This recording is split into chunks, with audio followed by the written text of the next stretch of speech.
It's time for breaking bread with Papa. Hey, don't you know? Hey, it's our goal. Hey, it's time for breaking bread with Papa. Hey, don't you know? Hey, it's also a show. Hey, everybody. Welcome to another edition of Breaking Bread with Tom Papa. I am Tom Papa. Thank you so much for coming along and joining us at the table once again. Very excited to share the show with you today. Two great guests today. We are going to spend time with Tig Notaro, who is one of the funniest, naturally funny people on the planet. There are a lot of people who learn how to be funny. There are a lot of people who are loud funny. There are a lot of different types of funny. And then there are just some certain people that are completely their own thing and move at their own pace and are just funny, just comes out. And that is Tig Notaro. Very excited. And then we are also going to spend some time, grab a quick bite rather, with which I really do like these quick bites, and the response is really good on them too. I like that you like them as well. With the great Jeff Garlin. Two great people, because they are also two people who are very conscious about what they eat to improve their lives, which, look, we're not always talking just about stuffing our faces with hot dogs and buffalo wings on this show. It's not a bad thing, but it's also nice to be a little responsible. I'm not completely off the rails with my diet either. No one wants their arteries filled with blubber. So it's nice to have some balance of people who really enjoy their lives and add joy to our lives, and to find out what they're eating. And both of them are pretty dialed in. So it's going to be a great show. Thank you so much for subscribing. Thank you so much for continuing to give us nice ratings. The response has been great, and we are continuing to grow. It's really a lot of fun, and I thank you so much for all of your support. And tell your friends about it, and spread the word, and tell Apple and Bill Gates if you have his number, and Jeff Bezos. It wouldn't be bad to let him know what we're doing. I think that would be a pretty decent thing of you to do if you like us, and if you're a friend of the show. I mean, if I was listening to your show and you asked me to do something like that, I would do it. What have I been eating lately? Well, I have to say, here we are, the end of January, and we talked about this a little before, that it was going to possibly be dry January. Everybody seems to dial back and behave themselves right after the new year because they got fat over the holidays and drank too much and did whatever in excess, and then you decide, no, it's time to live like a regular human being for a while. And the news events did not allow us to do that at all. Things went quickly crazy, and everybody got really stressed. And it's so funny, this whole experience of the pandemic and the political unrest and all the rest of it really put us all in the same mood at the same time. It really is pretty crazy how linked we all are. It's really been pretty fascinating. So many examples of it throughout the last 11 months. And you think that what you're doing is unique, and then you just pick up a magazine or look online and, there's millions of people talking about the same thing, acting the same way, dealing with the same aggravations, and you're not that unique. I know we were always told you're a little snowflake from the time you're little, but you're really much closer to just one little dot in a giant snowbank, because we're all pretty much exactly the same. I saw an article just about cleaning up your desk, because we're all working from our desks for the most part, unless you're out there. For everybody that is not allowed to go to work, you're at home and you're on your kitchen tables and you're in your converted offices or your regular office, and the anxiety that everybody is dealing with the cords. Just the cords. And I'm telling you, this is how fraught the minutia of my life has gotten. I literally was spending hours trying to figure out where to put my cords, how to drape them. Why is it whenever I get up to go to the bathroom to my left, I am kicking out my computer cord? Maybe if I go the other way, but then my chair angles this way, and I'm like, I'm losing my mind just from these 6 different cords and the lighting cord, I am losing my mind. What's wrong with me? And then I literally opened up a magazine and saw an article of how you can stop driving yourself crazy from the cords in your house. So we are all lined up in this crazy adventure. And another way that happened was when I thought that I was the only one that was giving up dry January because of how crazy things were. Of course, another whole article about how everybody is talking about how dry January is no longer a thing because of how aggravated we are. We are totally in sync, which in a way is kind of comforting to know that as we're isolating, we are far, far, far from alone. So it is time to kind of like clean things up a little bit. So I definitely drank through the inauguration. I went all the way through, and now it's kind of, you just feel a little bit more of a sense of calm. And it doesn't have to do with what side or whatever. It's just, let's just get back to business as usual. And it's time to not feel like you need a drink every day and not feel like you need mac and cheese and other bags of Fritos and other comfort foods from your childhood to make you feel like everything's okay, like throwing a big blanket around your chubby body. It's nice to kind of simplify things. And in that vein, we got hit with some pretty warm weather here in Los Angeles over the last week. And I always preach on Sunday is a good day to make a big meal and spend your whole day in the kitchen. Not when it's 86 degrees out for the first time in months and months. Yeah, it's hard to make a big giant red sauce and sit in there and sweat. And there'll be time for that. But it felt like spring coming from the East Coast. You know what I mean? Like all of a sudden, oh, wait, we can go outside again. I remember my grill. Look at this. And so the Sunday meal became a meal I put together very quickly, which was just burgers, this beautiful big-ass salad, and then roasted broccoli. And I've been sautéing broccoli, steaming it, and then sautéing it with garlic. And my big trick of the year was peeling the broccoli stems so they're not as rough, and then sautéing them in a very Italian, maybe some butter thrown in, even with the olive oil, and just having that big, sautéed garlic, oil, butter, broccoli, very wintry kind of thing. But then just to chop some up, mix it with some olive oil and some breadcrumbs and throw them in the oven, done. And it comes out and just has that kind of a little more rustic feel to it. Perfect. Go out to the grill. First of all, the dogs get so excited. They hear my tongs, my metal tongs. They start losing their minds. They know there's going to be meat involved for the first time in a long time. A lot of times meat isn't made in the house. When they hear those tongs, Tommy's doing something, and they run after me out to the grill. And I've got 2 best friends until the meat is gone. And I've got some, I'm with all veggies, so some veggie burgers. And then just a straight up regular burger. Ooh, simple, easy. Put them on buns, toast the buns, bring it inside, condiment it up. Salad just filled with hearts of palm and olives and little cherry tomatoes. Throw in nice oil and vinegar and mix it up with salt and pepper. And it's a dash of Parmesan cheese.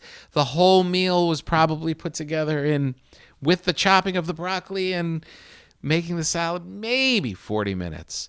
And the windows were open, the doors were open, the nice little summer-like breeze was coming through, and it just reminded me, of the simplicity, how you can just go back to just making something simple and fresh and good for you, and la-di-da. It was like, oh, this is nice.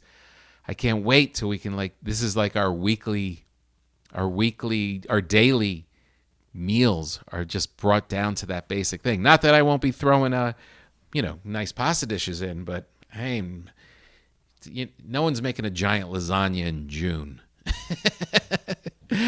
Maybe. Nah. Simple. It was nice. It was a nice little break, especially after making Stollen and making all of these great big meals and soups and all the rest of it. It just felt lighter and better and good. I also dove into, and this one I can't really endorse it too much. I made on our radio show, on our What a Joke radio show on the Sirius XM, we had a really great bartender make an appearance, and he was giving us some tips on cocktails, which that I was all into. He was a great bartender, and he had some great ideas just about the practice of keeping things on hand and little tips. But he was obviously more of an artist and knew what he was doing and created a lot of great stuff. So I'm all into going for it and getting into some new cocktails. And he gave me a recipe for something called the Tuxedo Number 2. He knows I like martinis, and this is kind of martini adjacent. And I gathered up all of the ingredients and made it. And I also did a little research on it. There are 2 tuxedo drinks. Therefore, the Tuxedo Number 2 that he gave me the recipe for. I'm going to read to you what I found. This was from Epicurious. The tuxedo, which drew its name according to bar lore from the same place as the evening suit, the tuxedo, from Tuxedo Park, which is just north of New York City. It's an enclave of the elite upstate New York, and they say that this drink is a confusing character. There are actually 2 tuxedo cocktails running around and have been since the early 20th century. This is the first one, which I did not make, which sounds more up my alley. Generally believed to be the original, contains gin, sherry, and orange bitters, and is bone dry. The other, typically referred to as Tuxedo Number 2, mixes gin, maraschino liqueur, vermouth, and absinthe, and is lightly luscious. Both are good, but number 2 is perhaps more common. This version comes from Flora Bar in New York, which does a great job with the drink. Now, I gathered up all of the things except the absinthe because I don't live in the 1800s and have a drug problem. So I just got the maraschino liqueur and the vermouth and the gin, mixed it together, put a little orange twist in it. It was good, but I have to say, not worth it. Not worth having to wait around and try and find maraschino liqueur and gin. You're either in on gin or you're out on gin. And kids, I am out on gin. Ever since I got drunk at the University of Delaware as a high school senior on gin, I've known that mixes with me and is not healthy and is not good. But I will say, nice breaking out of your routine. I've been drinking straight up Kettle One martinis for such a long time. It's nice to try and take a run at something different. And that first tuxedo, just straight gin, sherry, orange bitters, done, bone dry. That sounds pretty intriguing. But again, the gin, I'm out. But explore it. Find something different. Go for it. I would tell you to look up online. The recipes all over the place. The Tuxedo or the Tuxedo Number 2, and let me know how drunk it makes you. All right, let's start off with our good friend Tig Notaro. She is one of the funniest people on the planet, and we'll learn about her horrible diet habits when she was young and how she cleaned up and is living a healthy, happy life because of some very easy adjustments. Enjoy Tig Notaro. It's hot today. Is this the podcast? Is this called Small Talk with Tom Papa? This is called Let's Talk About the Weather. Oh, it's hot today. Ooh.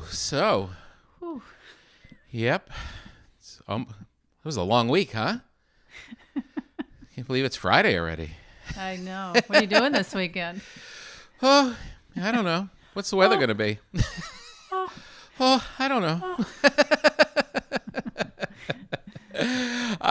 So good to see you, Tig.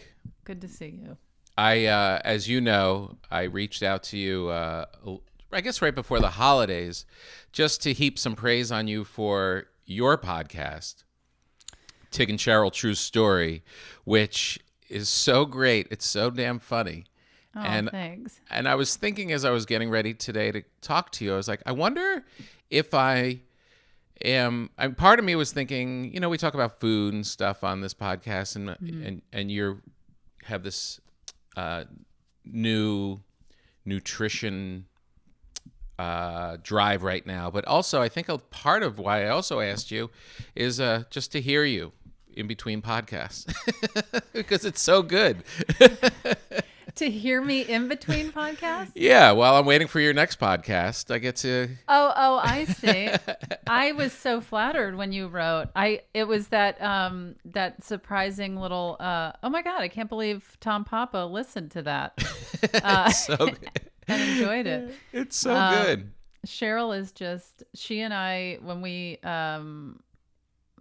when we met, we were just truly off and running with the most cackly, giggly, nonsensical friendship. And it was, I always loved her on Curb, but I wasn't thinking, oh, she'll be a good friend of mine. Yeah. And people are oftentimes surprised that she's a good friend, but I don't know why. But we do make each other laugh so hard. It's really contagious too, and the balance is so good. Where she's just going off into the ether at times, and you're like, "I'm sorry, what?" just kind of. Yes. It's like you have a kite string and you let it out for a while, and then okay, let's pull it back. Yes. We're trying to put on a show, and we'll get lost in our laughter love, and then we have to regroup and remember that people might want to hear something more than nonsense. But they probably they're don't. I like when you say they're not paying for this. Yeah, but they are. Everyone's paying dearly for this. Oh, so funny. So I know that you are you're very healthy right now, and you have attributed a lot of it to your diet. Mm-hmm. And we spoke a little bit about that when you were on the radio show. But let's go back before we get to how good and healthy you are and all the nice things that you eat now. Tell me about what you ate when you were a child. Where did you grow up? I grew up in Mississippi and Texas, and I was a very picky eater. I liked cheese and pickles. So my mother used to say I lived off of air pollution. She said, I don't know where you get your nutrients. It must be from air pollution. Yeah, I didn't have a huge connection or love for food.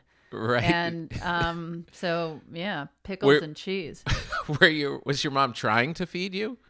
She was definitely trying to feed me. I just I would rather be climbing up a tree or following the creek as far as it would go, and I didn't understand people's interest in food.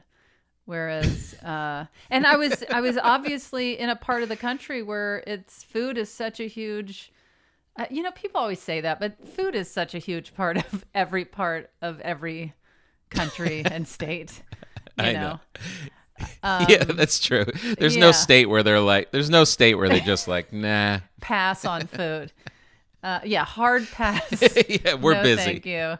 It reminds me of when people say, he's a good guy. He's a Midwestern guy. Or they'll say, he's a good guy. He's a nice Southern boy. He's a good guy. He's a nice East Right. Coast. It's like, everybody's solid and good everywhere. Everyone's eating food everywhere. Let's be real about what we're saying. Okay.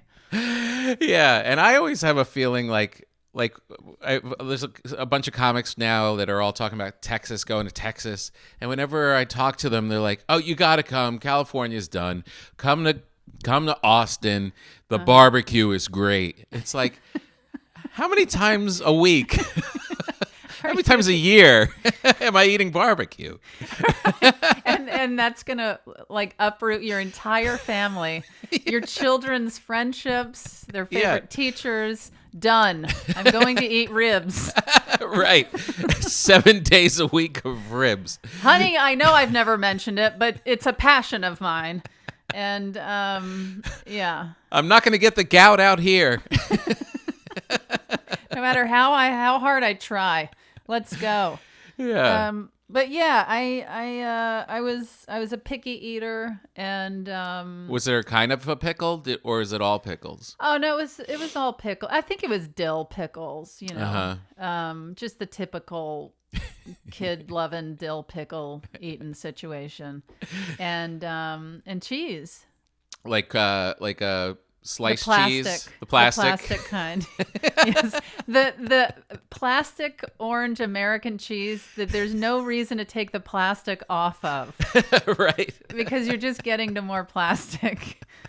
But it was so satisfying as a kid opening that little flap, and that was something so good about that. I remember when I was in 6th grade, I thought I was really maturing as an eater because my friend's grandmother made us sandwiches. It was an American cheese sandwich with mustard. And I thought, oh, well, look at me. And my mother was shocked that I was eating that with mustard because I really didn't like anything. And now all of a sudden you're European because Yes, you're eating I started smoking, which I did start when I was 9. But Did you really?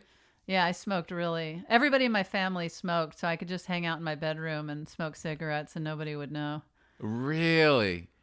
Look, there's a reason they called me Huckleberry Tig. I know. That's really the image I'm getting. Like jeans that are like too short but frayed at the bottom. Sure, shipwreck. No shoes. Yeah. It was Mississippi, you know. Yeah, yeah. So is there a strong accent that comes out of there? Did you have to shake it?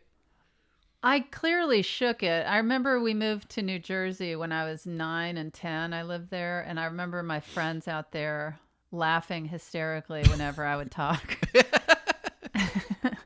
But what's his name? I'm forgetting. I always try and the area of Mississippi. I was born in Jackson, which is central. It's central Mississippi, but then we moved to the Gulf Coast. And the Gulf Coast accent is very similar to the New Orleans accent. And I always explain to people if you go down to Mississippi, and you will if we continue our friendship, and you hang out with my family, they kind of all sound like, and I'm forgetting the guy's name. He's the politician guy that worked with Clinton. And he's always wearing his LSU shirt. Not Granville. Yeah. He's got like that praying mantis face. Yes, he's the old praying mantis face. Why am I forgetting his name? But anyway, the way he sounds, that's how my family down there sounds. Really? You could have had that accent. I could have, but then my mother was very like Southern. She, Tig, I'm your mother. Tig, I'm your mother. You listen to me. Oh, really? That sounds like Upper East Side. Well, it was. She was a debutante. She was New Orleans, and then my father was. He really pronounced his R's. He was like that. Whereas my mother didn't. Were they making was your mother making Cajun food? Yeah, were they all eating big jambalayas and you're just sitting there with a pickle? Yeah. Yeah. Pickle etouffee.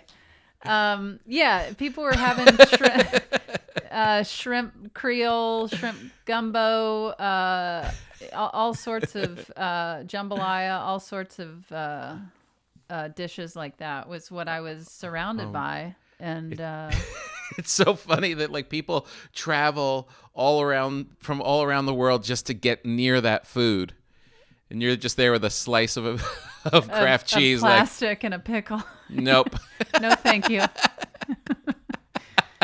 And then my father managed a pizza restaurant when I was a kid, and you would think that I'd be in heaven, but I didn't like pizza.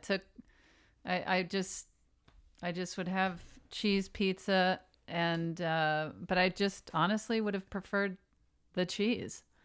And how many packs of cigarettes are you smoking at 9?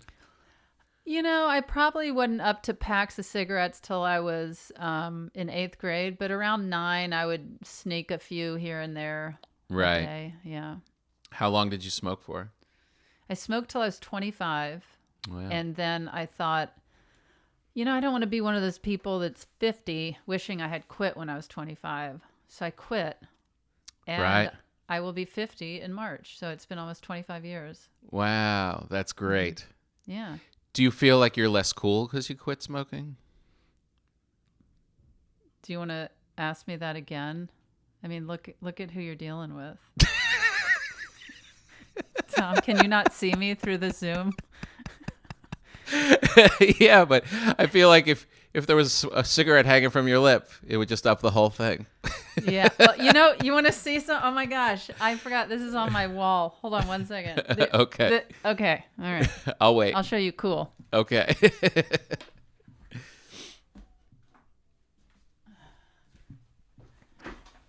Not only is it cool, but it's about the dykiest photo I could possibly show you. But I do have long hair in it.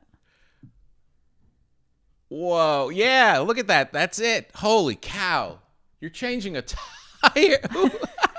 You're changing a tire in with a hat backwards. With a hat backwards, a cigarette hanging out, long hair in 1956, it looks like. And a hole in my blue jeans. Wow. I mean, come on. When and where is that? That, I don't, maybe Colorado, I think. It's either Austin or Denver. I don't know. But I think I was about 19. That is amazing. Yeah, I forgot. Man, oh man. Isn't it so funny? Like, I could show you a picture of me in high school and you'd be like, what? Wait, I know this version of you. This is, Yeah. I met this version. I fell in love with this version. This is my version. Who is that? Yeah, what was your 19-year-old or your high school version? My 19-year-old. Pigtails? Close. Long, curly, froey hair, like long hair. Yeah. I was an athlete in high school, so I was in really great shape. I was just, bright-eyed. It was, wow. Yeah. Send me some pics. It's so crazy. But I'll tell you what, I used to look at people like you with that cigarette hanging out of your mouth and think, I want to be like that. Yeah. And you know what? It's so sad. It's only to look cool that you start smoking. Yeah. And then you look so foolish because you are tied to this addiction that is going to kill you. It's so uncool. It's such a crazy twist in the story. I keep a pack of cigarettes on my desk that I had as a prop for Halloween, just so I can gesture while I'm doing the radio show. Just to hold it, just to have it. No, I understand. You don't even have to explain that to me. I also smoked in the womb. My mother smoked when she was pregnant with me. Right. She smoked and drank. Man, oh man. So funny. And look, no health issues. Yeah. and you sailed right through. Yeah, no problems. Jeez Louise. So when you eat that sandwich with mustard on it, did that kind of open up things a little bit, or were you like still just not really ever into? I was kind of I just wasn't into it. I ate what I had to eat when I had to eat, and then I don't feel like I really cared about food until I was in my early 20s or so. Mm-hmm. And then, not to skip too far ahead, but 4 years ago when I became vegan, it was a whole new love and eye-opening experience with food. Right. So when you're in your 20s, you're like typical 20s, just eating whatever you could afford and just grab, right? Like there's not much No, there was thought. no, I wasn't trying to hit all the nice fancy restaurants or try something, it was Yeah. just something to fill me up and keep going. Yeah. When did you come out here? When you were in LA? I moved to Los Angeles when I think I was 26. 26? Yeah. Where were you in your early 20s? I was in Austin and Denver. Yeah. In Denver? And Austin, you started stand up there? No, my friends, I have a gaggle of friends that I'm very close to from my childhood, and we've moved around the country together, following each other's dreams, and whoever gets into college or gets their master's, and then we just have had this nice little Wow. family. And Wow. then they moved out to Los Angeles for TV and film. And I had no interest in moving out here. And then I went through a breakup. And when I went through my breakup, it was truly days before my friends were leaving. And it was going to be our moment where we went our separate ways. And I just tossed my stuff in their moving truck and I moved to Los Angeles. And I said, I'm going to hang out here for 6 months until I feel better after that breakup. And then I'll go back to Denver. And then being in Los Angeles, I saw all the open mics and I had been obsessed with stand-up my whole life. And I thought, maybe I'll just try an open mic. Wow. So you hadn't done anything up to that point? Yes. So I tried stand-up, but I had never, I had never had an interest in moving to Los Angeles. I had always pictured it as Hollywood Boulevard and an episode of Cops going on around Hollywood Boulevard, and I didn't see the appeal. Right. So were you really different when you first started? When you were first trying out stand up? Different as a comedian? Yeah. Or were you... Yeah.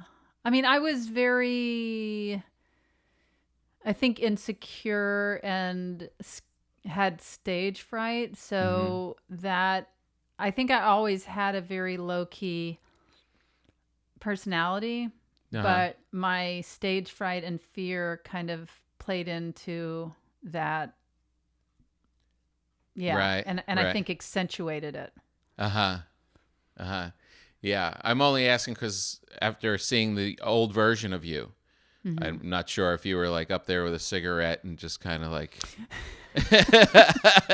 you were ashing on the front row. Chappelle was looking at you like, I could use that. Yeah. I went up to him and I said, I have something you can use that I'm going to be getting rid of. But yeah, I slowly, you know what it is? I started to think about how in life, I always think about how it's never a bad idea to take your own advice. And anytime I wanted to grow or change as a stand-up, I would have this part in my head saying, no, but that's not your persona. You can't do that. And then this other part of me would be thinking, but I don't want to do that anymore. And if I imagined a comedian friend of mine saying, hey, I don't want to do props anymore. I just want to do this, or I don't want to do this anymore. I want to do props. Or I would never say, you need to stick with what you've always been. Right. And don't evolve. Don't change or check anything out. Just stick with what you've been doing. Yeah. So that thought was helpful for me. Yeah, it's pretty self-aware. I remember early on saying to Colin Quinn, like, I don't know if I could just like shift gears and, I was moving around a lot or something. I forget even what was on my mind, but I remember saying like, I don't know if I want to, if I have, it would, if I change right now, like my fans would be like, what are you doing? And he's like, your fans.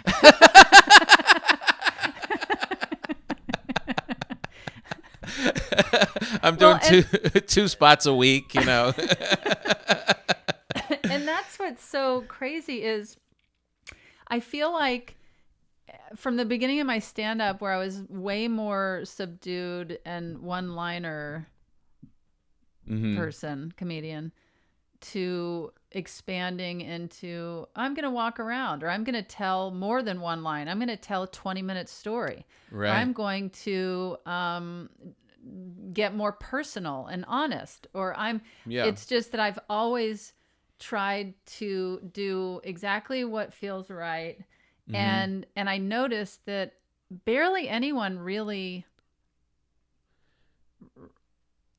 noticed a transition, because my voice is still in a one-liner. It's in a 20-minute story. It's whatever you do, your voice is going to be there. Yeah, you think it's these huge shifts, and they're like, oh, look, she's walking across now. But nobody is thinking about it. Yeah, at all. It is such a weird thing. What's really I've been thinking about recently is so strange is why I think that people watching me is different from me watching other people. Like when I watch other people, I love all the in-between stuff, like how they take a sip of water or the pauses in between. I'm taking in all of it. And then when I'm on stage myself, I'm like, I've got to fire out jokes as fast as possible. And and thinking about the water, it's like, how am I going to stop and get that water? I really need that water, but I got to tell these jokes right now. Like, wait a minute. Why is... Another thing, I know I'm unlike other comedians in that, and I do think, of course, it's so important to be writing all the time and to be generating new material. And I absolutely, it is a priority to me. Yeah. I am not a comedian that thinks you have to have a new hour every year, that if you did it on TV, you can never say it again. I don't believe in any of that, because when I think of going into a club and seeing, let's say, somebody I adore and think is hilarious, Maria Bamford, or you, or anybody that really cracks me up, and I know their material, if they did one of my favorite jokes, I would be so... of course, I don't know that I want to see somebody's special all over again every time I see him for the next 5 years. Sure. But if you sprinkle in a bit that I love, or that you clearly love telling, I don't think you're a lame comedian. No, absolutely. I just can't get on board with that. Like, oh, wait, you're doing that? I thought you did that on TV. Didn't you already burn that? I'm like, I know. I don't. That's your world. I'm fine with doing that again. Yeah, and one part of that really bothers me is how good does everybody think they are? How good? No, they think they're good. Of a writer. They think they're good. They think that, oh, well, I'm just going to keep blazing out this stuff. It's like, what?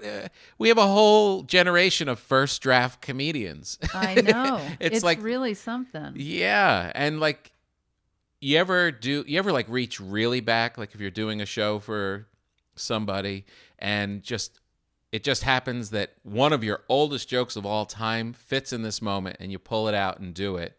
Mm-hmm. The laughter on those jokes are so strong, because they've grown and they've matured, and you know it, and it's you, and it's such a thing. It's like, why would I not do that? So some comedian who's not thinking about me, I'm thinking is thinking. Oh, they're thinking about you, Tom. Yeah.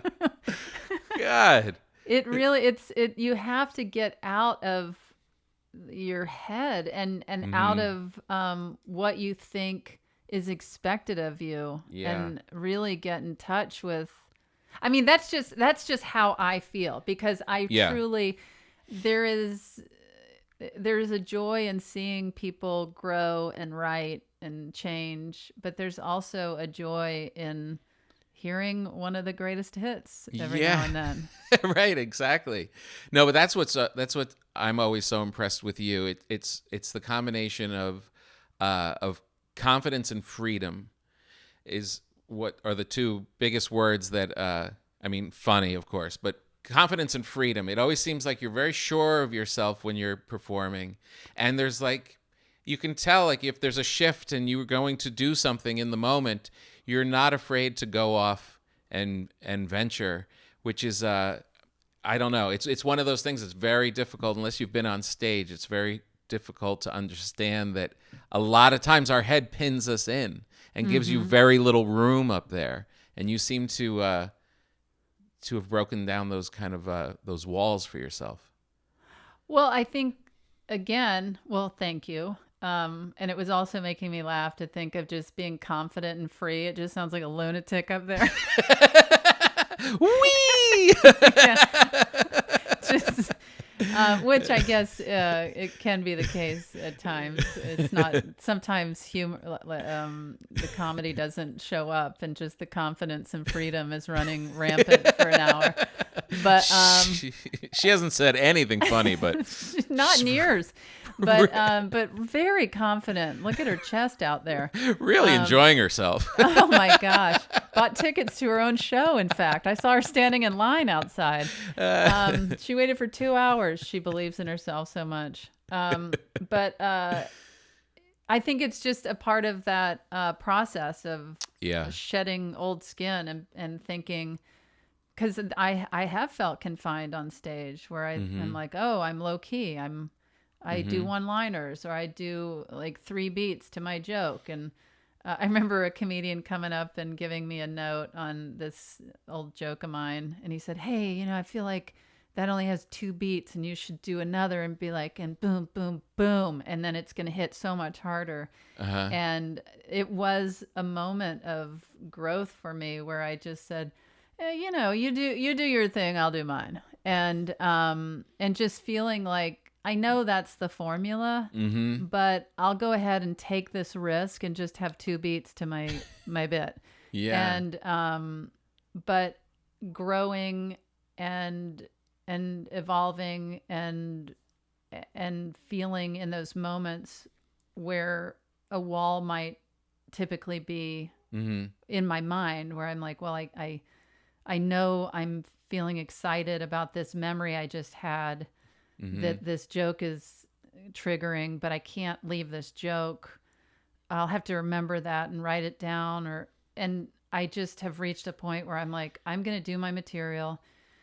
And then if something comes up or something shifts on stage, I am going to go with it, because it feels so good. It feels so good to perform written and tried and true, and it feels so good to take those weird risks on stage where you're just like, I don't know where this is going. No, it's the best. And it really is, like, at this point, if you're not going to do that at this point, it's like people like you. Like, you know what I mean? Like, people know who you are. They know you're funny. They give you they just want to be in the room and see what's going to happen. It's like, the only person that could possibly stop that is yourself. And at this point of doing stand-up, I think I'm 23 years in, and something like that. Yeah, 23 years in. And it is that feeling of, I can't do this. I can't do this for much longer and just be confined by these structured old jokes. I have to kind of make myself happy up here, or it's like that magnet on refrigerators in middle America. If mama ain't happy, ain't nobody happy. Right. Yeah, you're just up there doing cats over and over, night after night. Oh man. Okay, so let's so jambalaya. So jambalaya. So you're kind of like, you're flailing around, you're eating, food's never really that big of a thing, but then you go through some health issues and stuff, and you have these really big challenges, and you get through them all. At what point did diet come in as, hey, this is probably a factor that could make me feel better? I heard it all along. Of course, you hear it as a kid that you have to eat your fruits and vegetables. And, Yeah. and there is that, I think, common feeling of yeah, right. Because Right. you feel invincible, and you also don't understand the science of how crucial this stuff is. Mm-hmm.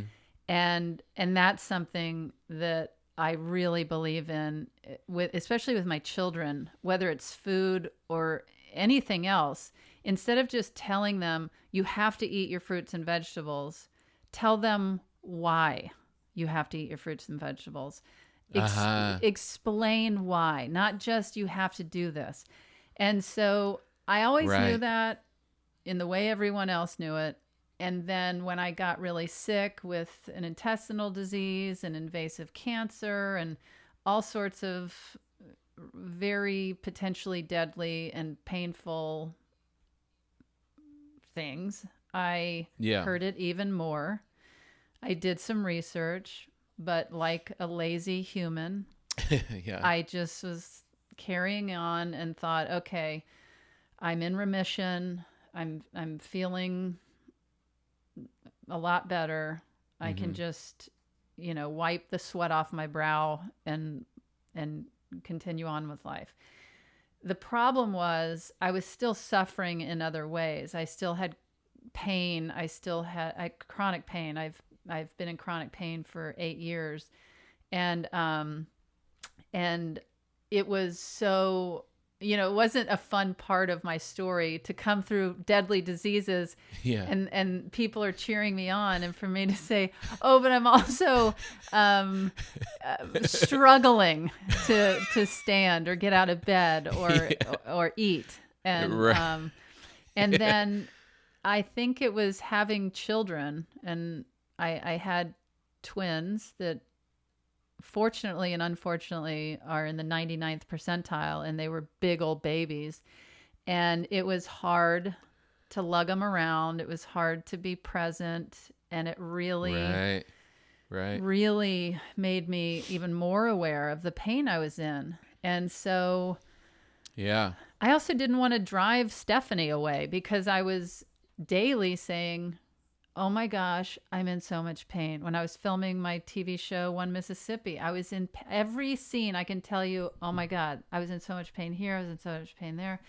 Wow. And so I was just sick of myself. And I went on tour, and I was going to be gone for a couple of weeks.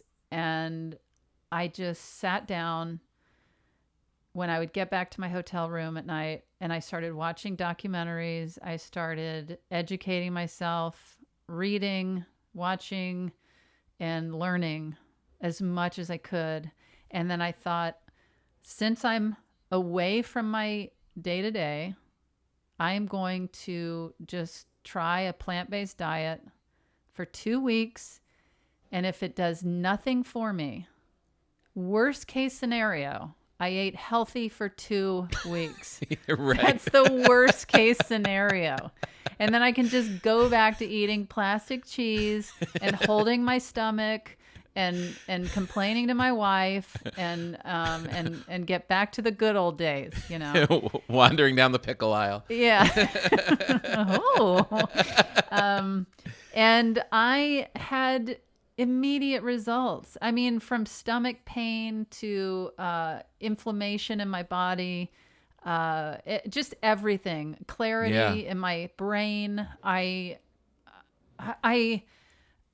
cannot express enough the instant change. And I'm not 100% there, but I am definitely able to function, and I'm not in 24-hour, 7 days a week pain. Amazing. I would say I'm, I would say 80-85%. I think that's... Wow. It's amazing how quick that happened. It's amazing. Tom? I mean, it is and it isn't in a way, because the stuff we eat really does affect us. Like, there is instantly. Yeah. It's like, I always tell people, if you put dirt into a gas tank, your car is going to die or be suffering for. Right. You're going to have to see a mechanic. But if you put the fuel in, the top-notch fuel that it needs, it's going to run for a long, long life. And I can feel pain dissipate when I eat right. Wow. It's night and day. And yes, it's surprising, but it's not that it's quick, because Yeah. your body it reacts to it very quickly. You can damage yourself and you can heal yourself quickly. Because we're here stuck in the house to the point where we're not even going out to the store. Like, we're back to that now. Yeah. Where I'm just here. I'm just in these walls. And woke up the other day, headachy, sinusy, and I was like, where would I have? I just felt like crap. I'm like, why? I didn't go anywhere. I'm still here. No one else has gone anywhere. What is it? And I was like, oh, I haven't had a vegetable in 2 days. Yeah. I literally have been eating shitty takeout. Right. Filled with cheese and Mexican food, and and it was all fun at the moment, but that's the only. Who's laughing now? Yeah, but that was the only thing from the outside that was going inside me that could possibly have caused this reaction. Yeah. It's insane. I've been following this diet. It's very straightforward. It's called the How Not to Die diet, Right. or how to not die diet. And I have a list of, it tells you all the things you need to hit in a day. Oh wow. And this diet is what has made me feel great. And so I keep that list, but I know the list by heart now. I know how many servings of what that I need. Right. And when I'm not on it, I can feel it. I can feel it. Do you enjoy it? Is it room for like making stuff that you like to Yeah, eat? absolutely. But there are things that I would say 2/3 of the food that I eat. Well, first of all, I love everything I'm eating, but 2/3 of it I am eating just to hit those points. And it's like, a serving of berries, 3 servings of miscellaneous fruit, Right. cruciferous vegetable. I make sure I hit the seeds, nuts, Right. and then I also will have just a generic vegan meal. Right. But right. I make sure that I am hitting, if not all of them, I'm hitting about 80 to 90% of it. And that's kind of the idea, is just to aim for as much of that as you can get into your diet every day. That's interesting. It's not just about cutting stuff out, it's adding good stuff in. Yeah, I mean, I have cut a lot of things out of my diet. Right. And people think it sounds rigid or boring, and it's very boring is lying in bed or in a hospital. Yeah. That's extreme. And having the surgeries I've had, those are extreme. Yeah, that's not fun. Eating an apple is not extreme. Right? My daughter is 15, and she just discovered on her own, she's very into her health, and she just discovered, I feel like shit when I eat cheese. Uh-huh. I'm not eating cheese anymore. And we're an Italian-based kitchen. There's a lot of cheese flying around. Sure. But I'm doing everything I can to support her, because I know that she feels better, because when I don't eat cheese, I feel better. I don't have the fortitude to knock it out the way she is, but she feels great. I mean, it's a no-brainer. A lot of people believe cheese is even worse than meat. Really? Yeah. Oh, So, yeah. Oh boy. Yeah, boy. Well, Hey, there's no cheese in Pringles. That's pretty good. Yeah, Pringles that's what you want to aim for. You want to get your Pringles serving in and your cruciferous vegetables, and then you should be good. You should be good. I don't. I know that broccoli is cruciferous and cauliflower, but whenever I'm cooking for everybody and I just make any vegetable and I want them to eat it, I just say it's cruciferous. You really should just eat it. Yes. It could be a string bean. It's squash. It's yellow squash. And trust me, it's cruciferous. It just sounds so impressive. So how long have you been eating like this in total? 4 years now. Whoa. I started on my son's first birthday. And is it second nature at this point? It's not even. Oh my gosh. It is nothing. Wow, it is that's nothing. so great. I feel great, and if I want junk food, there is plenty of vegan, delicious. I know people doubt it, but there's delicious vegan ice cream, vegan pizza, vegan cheese. It's out there, and I can't stress enough that there's no loss in my life.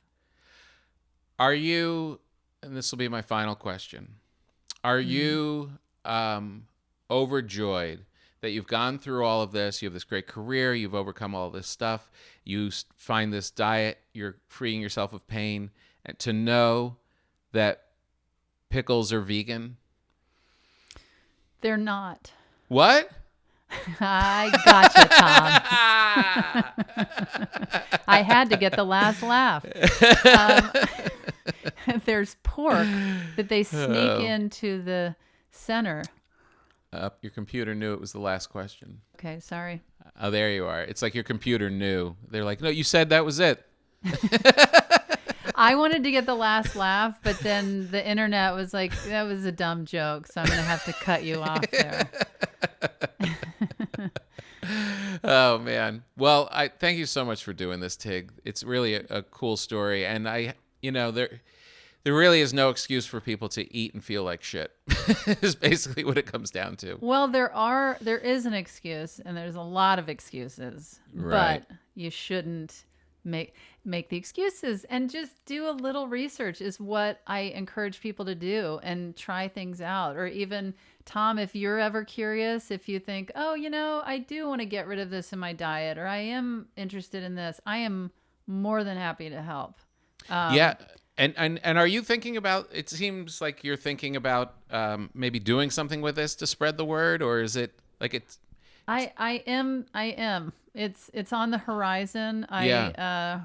But in the time being, whenever somebody has an interest or they want to talk about it, I am more than happy to help and give suggestions. I'm not going to be I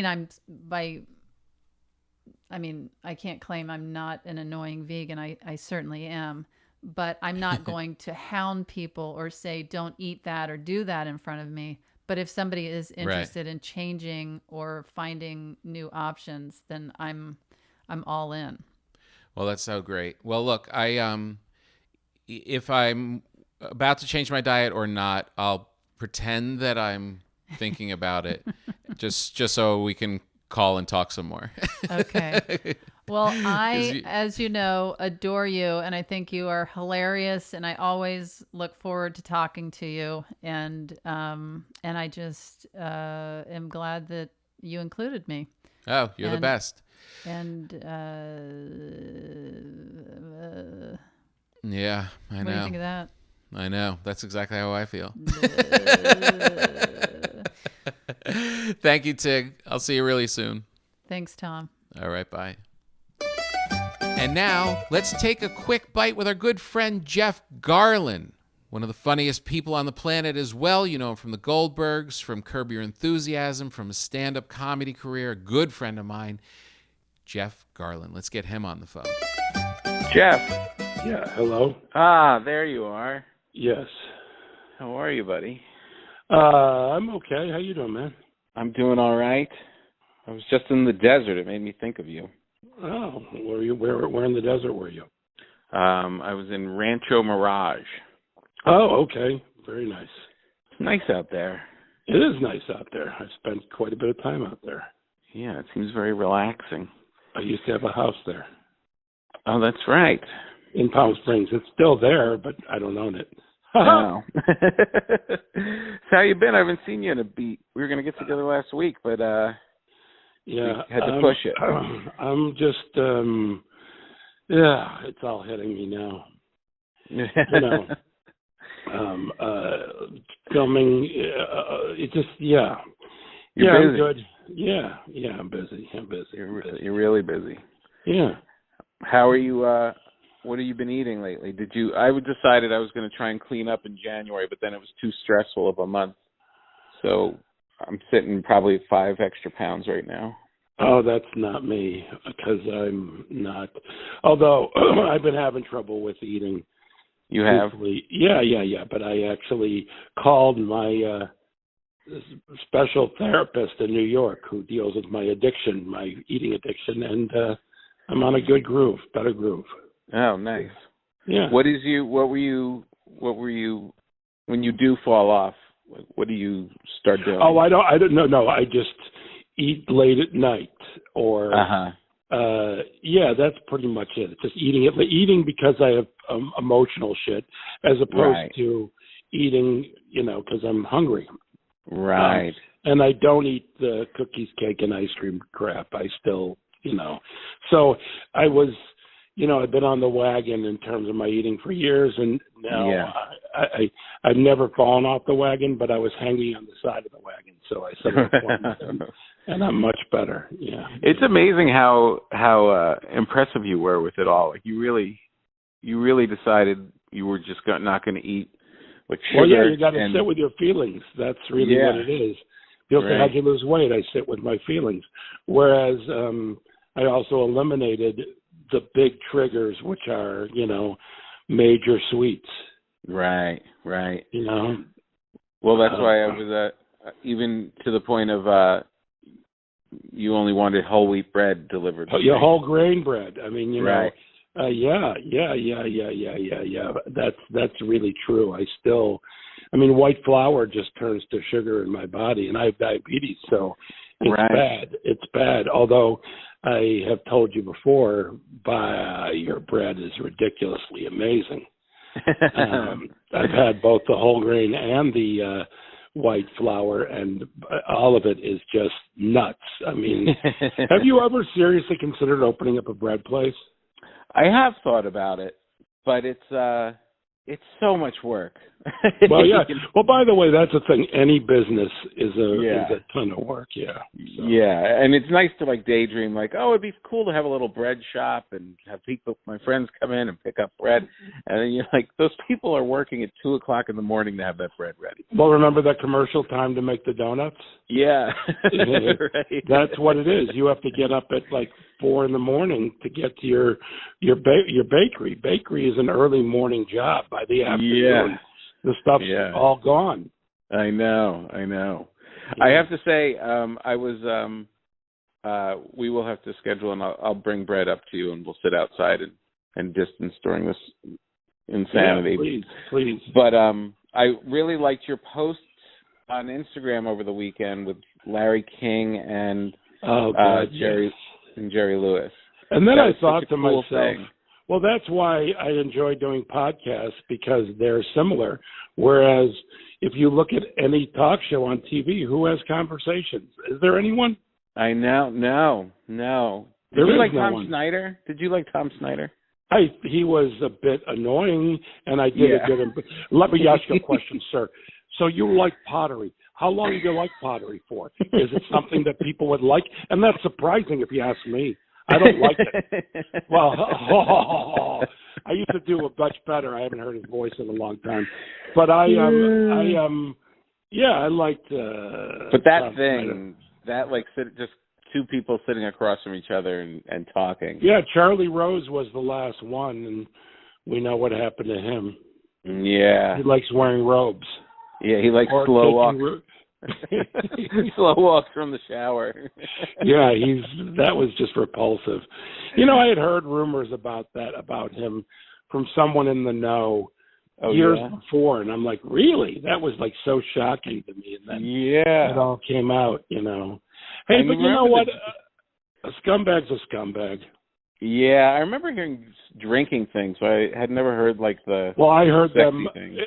Well, I think they're connected. Yes, I think you're right. Yeah, that's what I think. I think they're definitely connected. So. Yeah. I'm supposed to go on Instagram at 7:00. Oh wow. And I love that too. I love that little wrinkle. Yeah, but I don't want to do it anymore. I thought I would do it, and it would be like a kind of a not a replacement, but a nice thing without doing stand-up. But the way of interacting with Instagram Live is actually not conducive for. It's a lot of me playing the part of producer. Picking someone. Like I would rather have someone else have the phone. Just surprise me who I talk to. Just pop up a question. The fact that I'm doing it, I don't like it. So I'm announcing that tonight. I'm going to go on for 20 minutes and then announce that I don't like it. Yeah. Well, you're one of the, you're busier than most people during quarantine, and you have an outlet at least. No, right? I don't. No. You don't? No. I mean, Goldberg's is, it's a mainstream television comedy. It's an honor to be on it, and I love the people I work with, but that's not an outlet at all. That's like it's a really great job is what it is. It's not an outlet. Right. And then Curbed, there's a level of it being an outlet on Curbed. It is more creative, but I am working with Larry David's vision. It's Larry David. By the way, it always helps to be working with someone who's a genius and their vision. And I will never stop doing that show. It's such an honor to be on that show. Of course. But no. But it's not you standing up there for an hour and just letting your brain empty out. Right. Yeah. And then the thing with the Instagram also, not only is it me producing, if you will, but it's not really conducive to being funny. Right. No, I know. It's conducive to being interesting if you have that ability, but it's not me being funny. I need to be on stage. And are you still doing shows during this period or no? No, I was up until November. I know I made fun of you, if you recall. Yeah. I said you're an idiot. I think idiot came up quite a few times. And then, Dave Chappelle, this is, I guess, about a month ago, maybe a little longer. He's like, come to Austin. I have everybody tested. Please. He wanted me to fly to Austin. And I said, I'll consider it, and the more I thought, I'm like, no fucking way. And then the dude gets COVID. I know. There's no way around it. And I picked my spots and did it a couple of times, but then I was like, I just felt like I was pushing my luck. It was like, I know that at some point, I'm hopeful that the next month I get my shot. And then as we move forward with that, I anticipate doing stand-up in the fall. I do too. I think that's my safe guess. That was my guess about 6 months ago. Was I think it's not going to be till September and you know what I'm thinking of doing, and you're the first person I'm telling this to. I'm thinking of doing a tour of comedy clubs and not getting paid. I'll have them pay my agents whatever fee. Right. Like, if I was getting $100 and my agents were getting $10, I'll have them pay my agents $10. Obviously, that's not the amount. Yeah, that's smart. But I'll have my agents. I don't want my agents to not. They're going to book it and stuff. I don't want them to do it for free. That's weird for me to volunteer. But I'll do it where they just get. I'll pay my own travel. I'll pay my own hotel, and you just pay my agents. And I'm coming. That's great, because the clubs really need it. That was the one thing that was so great about going out and doing anything. The staff. The staff was just so grateful that they still had their job. Well, I'm going to do this. I'll do it probably through the end of this year, like September, October, November, December. I'm going to. That's a great idea. That's a great idea. Then I go into 2022 being in comedic shape. Which will feel good. Then I can start doing some theaters and start doing some stuff where, You just got to come up with a catchy name for the tour. Grandma's Balls. That one's good. Papaya Jim. Giving back, some stupid. All right, I will make your bread. I will make your bread this week, and I'll let you know when the cycle's done, and I'll come up and deliver it. All right. Well, you're a handsome young nurse, and I will talk to you soon. Thank you. Love you. Love you too. Bye. Okay, everybody, that's it. That was our big show. I hope you had a good time. Thank you to Tig Notaro. Thank you to Jeff Garlin. You guys are the best. Again, subscribe, like, do all the things you're supposed to do to keep this fun going. You guys kick ass. I'll see you next time on Breaking Bread with Tom Papa.